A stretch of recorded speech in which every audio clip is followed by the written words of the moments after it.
नमस्ते। तो आज का टॉपिक है खाली घर और जो इवल स्पिरिट्स होती हैं या सुपरनैचुरल चीज़ें होती हैं उनके बारे में हम आज बात करेंगे। तो सबसे पहले तो बहुत से लोग ये सवाल जानना चाहते हैं कि हमने बहुत जगह ये सुना है और पढ़ा है कि जो घर खाली होते हैं, बहुत सालों से पड़े रहते हैं, उनमें बुरी आत्माओं का वास हो जाता है या कुछ नेगेटिव एनर्जी, बहुत ज़्यादा तरीके की नेगेटिव एनर्जीज़ जो हैं वहाँ पे रहने लगती हैं।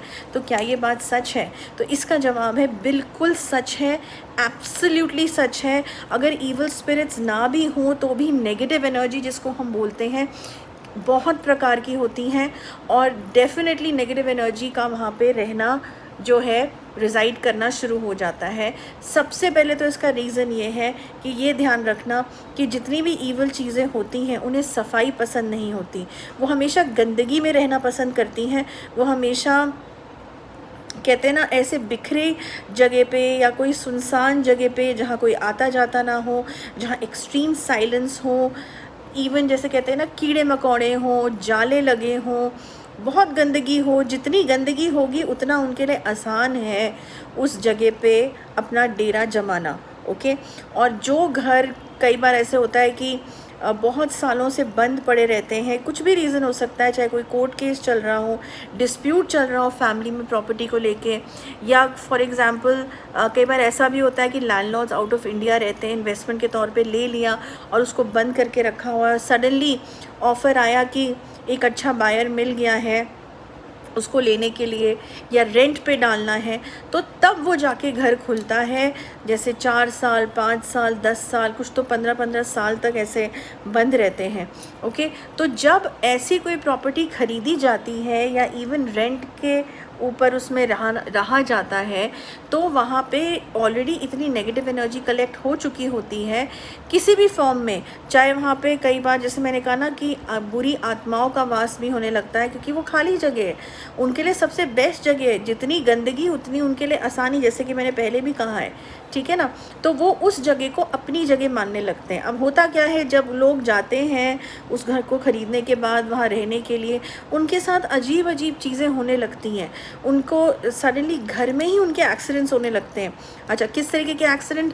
भाई जैसे सीढ़ियों से गिर जाना, अगर उस कमरे में, उस घर में सीढ़ी है, सडनली ऐसा लगना हमारा बैलेंस लूज़ हो गया है, लेकिन उस इंसान को फील होता है कि मुझे किसी ने धक्का दिया है। या किचन में कोई ऐसा हादसा हो जाना, हाथ जलना। अब ऑफ कोर्स किचन में खाना बनाते वक्त हाथ कटता भी है, जलता भी है, this is normal also. But ये एक ऐसा एहसास है कि जिसके साथ हो रहा होता है ना, वो बता सकता है कि ये नॉर्मली हुआ है या कुछ अजीब तरीके से मुझे महसूस हुआ है। मैं ये नहीं कह रही कि किचन में किसी का हाथ नहीं कटता और जिसका हाथ कटे कोई सुपरनैचुरल चीज़ें नहीं। जैसे कि मैंने कहा कि बहुत थिन लाइन है इस चीज़ के बारे में कि ये सुपरनैचुरल तरीके से हो रहा है, एबनॉर्मल तरीके से हो रहा है, या जो रोज़ के रोज़ किचन में ये हादसे होते ही रहते हैं आए दिन, ये नॉर्मल चीज़ है। लेकिन हम अभी बात कर रहे हैं कि जब नॉर्मल नहीं है तो क्या सिम्टम्स हैं। ठीक है ना। तो उसमें एक ये भी सिम्टम है। फिर क्या होता है कि कुछ अननेसेसरीली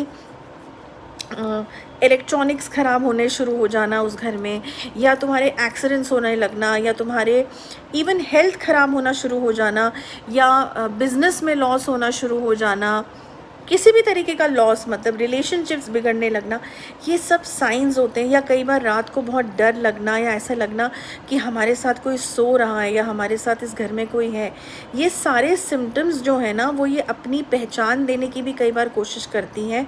ये जो नेगेटिव एनर्जीज़ होती हैं या जिसको कह लो बुरी आत्माएँ होती हैं, वो अपने साइंस देती हैं कि यहाँ से चले जाओ, छोड़ दो हमारी जगह, वरना हम तुम्हें बुरी तरीके से बर्बाद कर देंगे या तुम्हें ऐसी सिचुएशन में ले आएंगे जो तुमने कभी सोची भी नहीं होगी।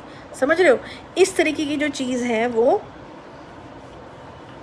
जो है, इन तरीके के जो एम्प्टी घर होते हैं उनमें होती ही रहती हैं। और ये बहुत डेंजरस भी होता है क्योंकि कई बार ये बुरी आत्माएं जो हैं ये शरीर भी ढूंढ रही होती हैं, किसके शरीर में हम जाके पोजेशन कर सकते हैं और उसके शरीर में जाके रहेंगे और उसे पागल बनाएंगे, उसकी ज़िंदगी ख़राब करेंगे। कई बार तो हम इसको साथ में मार के ले जाएंगे। ऐसी चीज़ें भी होती हैं। तो इसके लिए यही है कि अगर कोई ऐसा घर या ऐसी कोई जगह जिसमें शिफ्ट करने की सोच रहे हो या ख़रीदने की सोच रहे हो या ख़रीद लिया है या शिफ्ट कर लिया, तो बेस्ट है उस चीज़ का डायग्नोस कराओ और केस स्टडी कराओ, जो कि पेड सर्विस है। उसमें पता चल जाएगा कि इस पर्टिकुलर घर की हिस्ट्री क्या थी।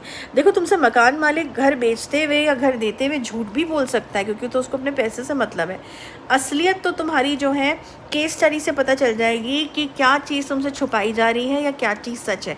क्या पता क्लियर भी निकले, कुछ ना निकले, लेकिन कम से कम किसी बुरी चीज़ में फंसने से तो बच जाएंगे अगर कोई ऐसी नेगेटिव चीज़ हुई। और नहीं है तो बहुत अच्छी बात है, ठीक है ना। तो ये मैटर क्लियर हो जाएगा कम से कम। तो क्योंकि वरना ये बहुत डेंजरस हो सकता है, जैसे मैंने बोला, ठीक है ना। तो अगर ऐसी चीज़ें जो हैं कुछ फेस कर रहे हो तो केस स्टडी कराओ। जीमेल में टीम से कांटेक्ट करो, फ़ोन मत करो जो है, और फिर डायग्नोस में सारा कुछ पता चल जाएगा कि क्या एग्जैक्टली प्रॉब्लम हो रही है। ओके, तो बस इस वीडियो में इतना ही। नेक्स्ट वीक मैं एक और टॉपिक लेके आऊँगी। तब तक गुड बाय।